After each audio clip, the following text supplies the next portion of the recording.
মরে যাচ্ছে, আমার মরে যাচ্ছে। আব্বু আবার আসবে। 3 বছরের শিশু কন্যা তাসকিয়া। বাবা শব্দটি এখনো বোঝার বয়স হয়নি শিশুটির। হাঁটতে শিখেছে কয়েক মাস আগে। দুনিয়ার অনেক কিছু তার এখনো অজানা, তবুও তার চোখে যেন বাবাকে দেখার এক ধরনের ক্ষুধা। সে এখন সারাদিন খুঁজে বেড়ায় তার প্রিয় বাবার মুখ। বাবা বাসায় আসার সময় খেলনা, আইসক্রিম, বেলুনের অপেক্ষায় আছে তাসকিয়া। অবুঝ শিশুটি দাদার কান্না আর তার পরিবারের কাছ থেকে অনেকে বলছে বাবা আর আসবে না, কিন্তু তাসকিয়া বলছে বাবা শহরে গেছে, আসার সময় আমার জন্য আইসক্রিম ও খেলনা নিয়ে ফিরবে। প্রতিনিয়ত জানতে চায় তার বাবা কই, বাবা কবে আসবে বাড়ি। মোবাইলে বাবার ছবি দেখিয়ে সান্ত্বনা দেয় তার মামা।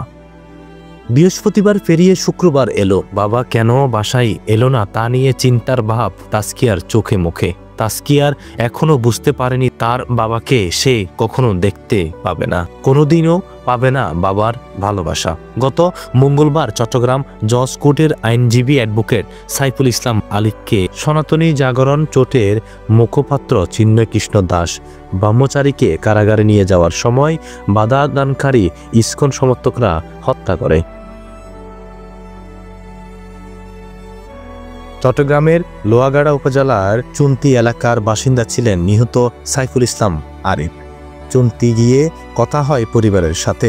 সাইফুলের বাবা জামাল উদ্দিন জানান, 7 ভাই বোনের মধ্যে আলিফ তৃতীয়, আর ভাই বোনের মধ্যে একটু আলাদা ছিলেন সাইফুল। ঘটনা সত্য, আপনার ছেলে শহীদ হয়ে গেছে, আমি দূর।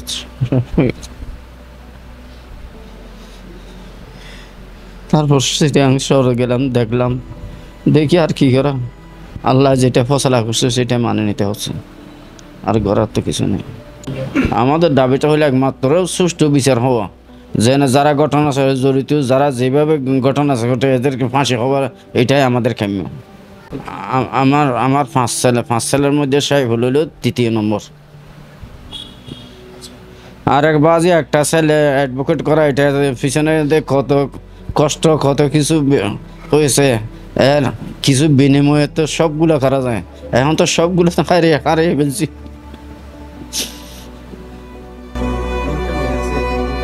ওনার একটা মেয়ে আছে, এটা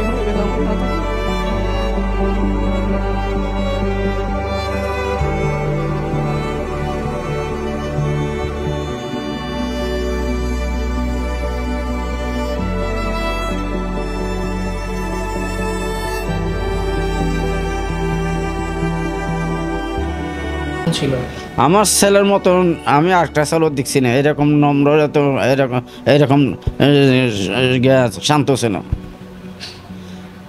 উনি এই পর্যন্ত কারোর সাথে ঝগড়া করছে এরকম কোনো ঘটনা নাই।